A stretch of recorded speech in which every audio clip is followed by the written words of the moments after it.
이제 한 가지 더 얘기를 하고 싶은 건 이제 이 사건을 뭐 N번방 사건과 동일선상에 놓고 비교하는 분들이 있는 것 같아요.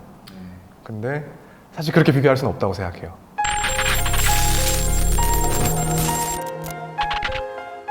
변호사님, 알페스 들어보셨어요? 얼마 안 된 것 같아요. 한 2, 3주 전부터 알페스에 관한 논란이 기사화되는 경우가 많았고 그런 것들을 보면서 법적인 문제들이 발생을 했나 보다 생각을 했었거든요. 뭐 우리가 이제 조금 더 어렸을 때 팬픽 이런 것들은 뭐 우리가 보진 않더라도 어떤 내용인지 대충은 알고 쓰잖아요. 그런데 이제 알페스 같은 경우에는 선을 넘었다라고 판단을 해서 지금 문제가 되는 것 같아요. 알페스 중에서도 특히 이제 남자 아이돌들이 서로 뭐 성적인 행위까지 하는 걸 이제 표현한 작품들, 소설들이 결국 문제가 되는 것 같아요. 네. 그래서 여기에 대해서 뭐 처벌이 되느냐, 되지 않느냐, 무척 논란이 많은 걸로 보이네요. 제가 봤을 때는 좀 나눠서 봐야 될 것 같아요. 이게 어쨌든 아동 청소년을 이용한 음란물이냐, 음란 매체냐라고 한다면 그건 맞는 것 같아요. 사실 이게 아이돌이 실제로 뭐 존재하느냐 이 부분은 중요하진 않는 것 같고 등장인물이 미성년자다라고 한다면 아동 청소년이 이용한 음란물이 될 수 있는 것 같아요. 그 부분은 사실 저는 문제는 안 된다고 생각하는데 문제는 이제 아청법상 아동 청소년 성착취물에 대해서 규정이 있잖아요. 일단 뭐 필름, 비디오물, 게임물 뭐 또는 컴퓨터나 그 밖의 통신 매체를 통한 화상 영상 등의 형태로 된 것. 이 부분에서 걸리지 않나.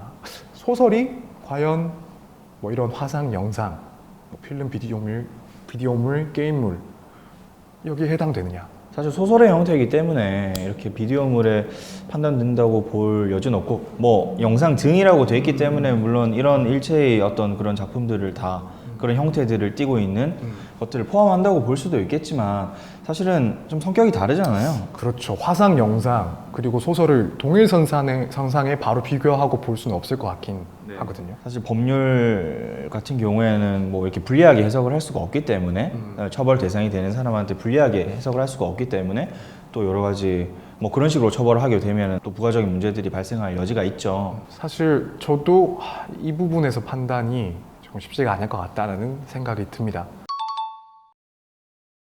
명예훼손은 사실 어떻게 보면은 뭐 뒤에서 모욕죄 이야기도 하겠지만 모욕죄가 성립할 가능성은 높다고 판단을 하거든요. 근데 명예훼손은 쉽지가 않을 거라고 생각을 해요. 저도 사실 명예훼손이 조금 쉽지는 않다라고 생각을 하는 입장이긴 해요. 그리고 그 이유는 사실 일단 얼핏 봤을 때 뭐 누군가가 소설에 등장하는 인물이 이제 실존 인물을 지칭하는 것 같고 그리고 그 안에서 동성애로서 뭐 성행위를 한다. 뭐 동성애가 좋고 나쁘고 이걸 떠나가지고 어쨌든 일반적으로 봤을 때는 그게 명예를 훼손하는 내용처럼 일단 보이긴 해요.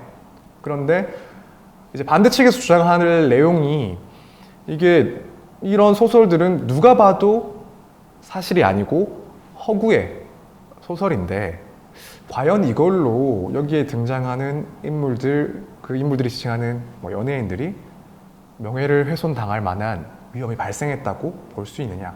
누가 봐도 이거는 소설인데 그래서 이거는 명예훼손의 뭐 위험도 발생하지 않았다라고 주장을 해볼 수 있을 것 같고 또 그게 전혀 말이 안 된다고 생각하진 않아요. 그런 고민이 분명히 있을 것 같아요. 그래서 이게 명예훼손도 사실 쉬운 건 아닐 것 같다.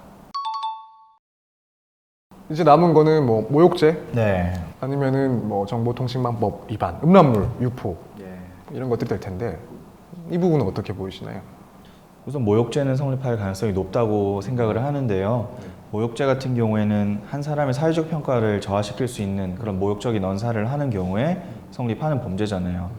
그래서 이 경우에도 미성년자 아이돌의 실명을 거론하면서 그 사람의 사회적 평가를 저하시킬 만한 그런 내용의 그런 묘사들을 지금 이 소설 속에서 하고 있는 거기 때문에 그리고 공연성 요건이야 당연히 충족이 될 거고요. 그래서 모욕죄 성립 요건은 충분히 갖추지 않았나라고 생각을 합니다.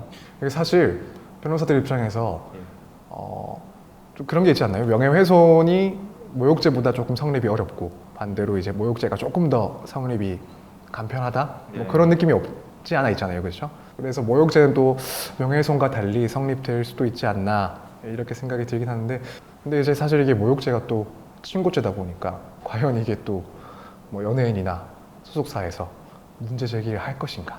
근데 이 정도 수위로 계속 진행이 되다 보면은 아무런 대응을 안 하기도 좀 어려울 것 같은데요. 결국은 이 문제에 대한 선례가 없어요. 이런 미성년자가 등장하는 소설들을 성착취물로 볼 것인가에 관한 선례가 아직은 없는 상황이고, 결국 법원에 가더라도 이 사건화가 돼가지고 법원에서 이제 판단을 한다 하더라도 그런 문제되는 작품을 한 줄 한 줄 다 읽어보면서 판사님들이 아마 결론을 내실 거란 말이에요.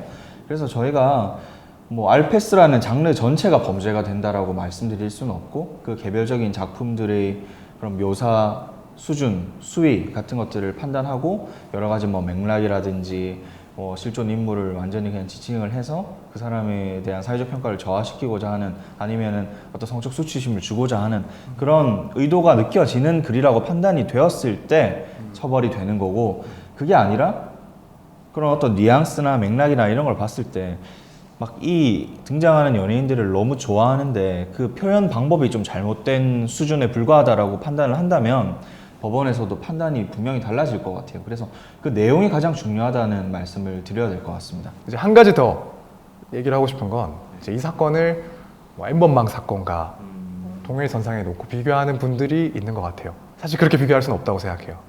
그렇지 않나요? 그렇죠. 그 죄질이 다르죠, 사실은.